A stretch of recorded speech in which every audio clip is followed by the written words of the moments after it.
So this is Fire Station 3. So we are in Owasso.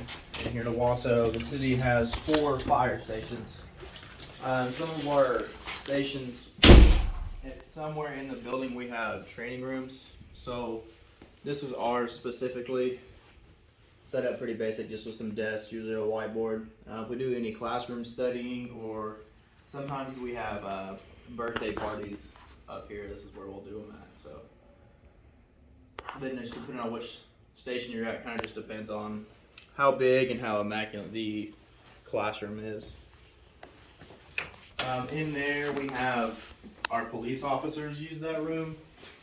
They do a lot of their work and some other stuff in there.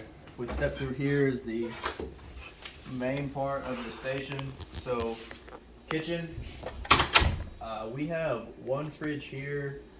At our new station, Station 4, they have 3 fridges. So one fridge per shift and one microwave per shift. So they're pretty fancy up there. So we got a kitchen, go straight into our day room. Our recliners that we don't get to see enough. We stay pretty busy. Still a little festive, we're a little late on putting the tree up. Our CAD desk, here's where we typically copy all the calls and then assign us if we need to. So here we self-dispatch ourselves. So basically when we hear a call come out, we have to know which district it is, and then we will self-dispatch ourselves based on wherever the call is and based on whatever apparatus is in service. That way is all of our bunks. We have all single bunks here. I believe every station has single bunks. And it breaks off into kind of a U. We have 3 bedrooms on the left, 2 on the right. And each bedroom, we have some pretty big lockers, desks, in case there ever needs to study or anything like that. So if we'll go this way, we have a captain's office, which has their desk, their computer, also another place for the officer to copy the calls, and then his bed is in there. In here, this will be our workout room. This workout room is pretty nice. I believe all of our stations have some form of workout rooms, unless it's, like I said, our newest station, Station 4, it's immaculate. It's got multiple power racks. It's like a full-blown gym. You could charge some gym memberships in there if you wanted to. Laundry room, of course. And then our EMS room is in that closet because we do run ambulances out of here. So each station at minimum will have 1 medic, 1 engine, and 1 brush truck, or what we call a squad. So everybody here at this department is a paramedic except for 1 person. So every single person here can and usually does run calls. And we do what's called jump truck. So what that is, if we are at our minimum staffing for the day, if it is a medical call, we all get on the ambulance, which is normally parked right here, but they're out on the call.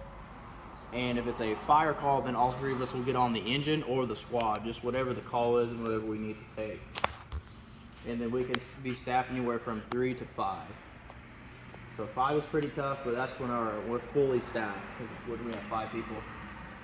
So at this station currently we have a newer ambulance. I believe it's a 2018 Chevy is what that one is. And then we have our old reserve. One of our reserve medics are over there. This is our engine. So Station 3 and Station 2 have very similar trucks, almost like sister trucks. So this one is a 2010 Pierce. It's a 1500 GPM pump on that truck. It is I believe it's considered like a rescue pumper. So all of our trucks are set up with all of our medical equipment, monitors and medical bags, as well as extrication equipment, and then all of our other tools. So they all function as pumpers, and we will first respond in our engines as well. They're all single stage pumps. We have, so like I said, Station 3 and Station 2 are sister trucks. Station 1 has what's called a pup.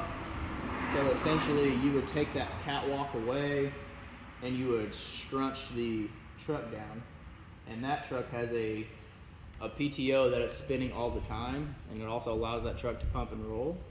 And then Station 4's first out engine is our tower. So it is a truck that has a ladder on it, as well as a bucket platform for people to be in at the tip of the ladder. So it's a great truck. We love it. I spent most of my career out here, and I've been lucky enough to drive this one a bunch. We can go through individual compartments if you'd like, but this is what I was talking about, our squad. So in Owasso we do get some grass fires. It's not super often, and typically the grass isn't super high now just because of the city being developed so much. So what we do get is we take these on when we get our grass fires, whatever they may be. We do get a decent amount of controlled burns that get out of control, or some fires in the medians of the highway sometimes. But all of our squads have, they have small tanks on the back. I believe they carry about 250 gallons, and they all have pumps equipped with our red lines. And then a few different hand tools, as well as some saws and some other equipment for that. And like I said, this is one of our reserve medics. I believe this is Medic 5. She's been in the fleet for a while. She still does good. So that voice in the ceiling is something that we have to pay attention to, because we have to know who's in service, who's out of service. Like I said, like earlier, since we self-dispatch, we have to know where everybody's at all times. So that's why it's important, and that's why you'll hear that radio traffic all day long, and it's the same volume in every room. So it's kind of one of the unique things that we do. So this is actually our medic that's pulling back in, that cleared from the call. So you can see how pretty that truck is. We like to take pretty good care of our truck.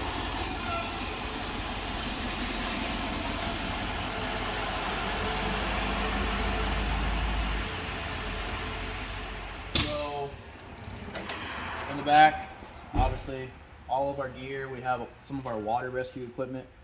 This truck seats 3 in the back, and then we have our pack up front for the captains, and then the driver's pack I'll show you is in one of the back compartments. In here we have just assortment of things. We have our gas monitors, some lights, some road flares, throw bags. We have our rescue jacks that we can reach on either side of this truck that pull in and out right there. There's some floor dry in here. We have 3 pre-connects right here. We have 200 feet of 1 3/4 on these top 2, both with fog nozzles, and then under here we have 100 feet of 3-inch hose that has a gated Y attached to the end. Up on our catwalk, you can see there's a pump panel. It's pretty much how we control all the water that comes in and out of the truck. So we'll go through here. Just some more hand tools and nozzles, other appliances. Pretty run of the mill, and then we try to keep all of our trucks set up the same. So if you have to travel to another station, all this stuff is genuinely in the same position for the most part. Foam compartment, some of our foam and some of our air aspirating nozzles.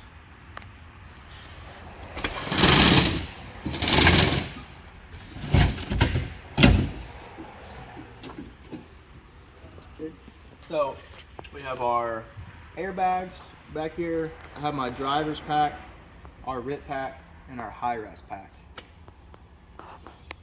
So like I said, when we call these the rescue pumpers, that's why we'll have that, and I'll show you our medical equipment and our extrication equipment on the other side.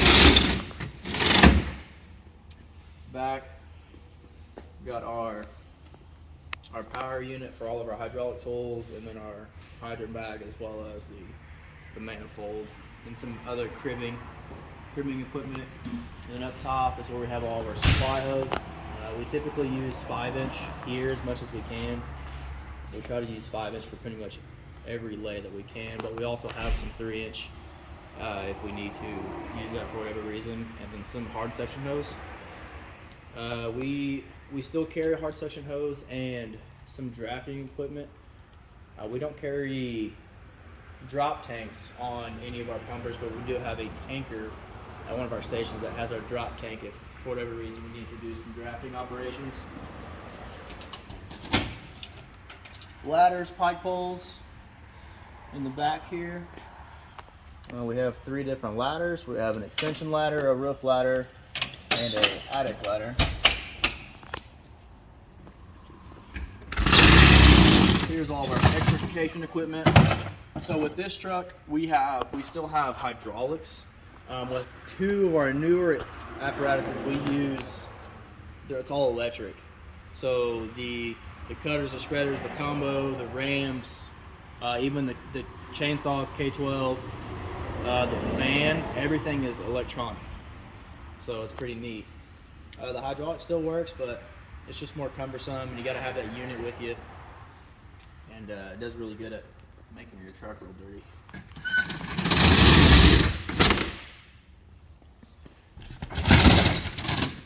So here, our APW, our ABC extinguisher, some water, and just some other of our hand tools. Just some screwdrivers, wrenches, sockets. We got some elevator keys, our FTC key.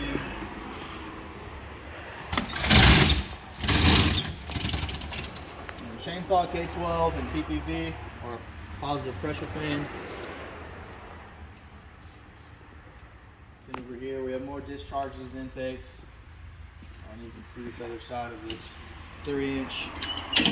And then here's where we store all of our medical equipment. So we have our red bag, which has everything that is on the Thomas pack that is on our medics, and our monitors that are fully stocked, so that we can essentially run any call that we need to.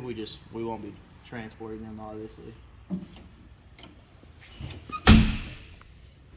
yeah, that's pretty much it on the truck. Yeah, so ambulance, all of our ambulances are set up pretty much the same with our monitors and our Thomas packs. We use Thomas packs here for the majority. We have auto loaders, which are fantastic, so no manual lifting. It's all automatic load and drop. We use what's called like a bin system. So how we keep all of our equipment in our cabinets, they're all in specified bins.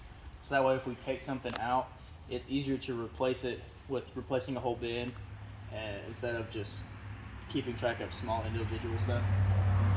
But yeah, all of our medics are set up pretty much the same. This is one of our newer medics. They're great. They're fantastic. Having a nice ambulance makes it so much better. It's such a better ride for you and the patient.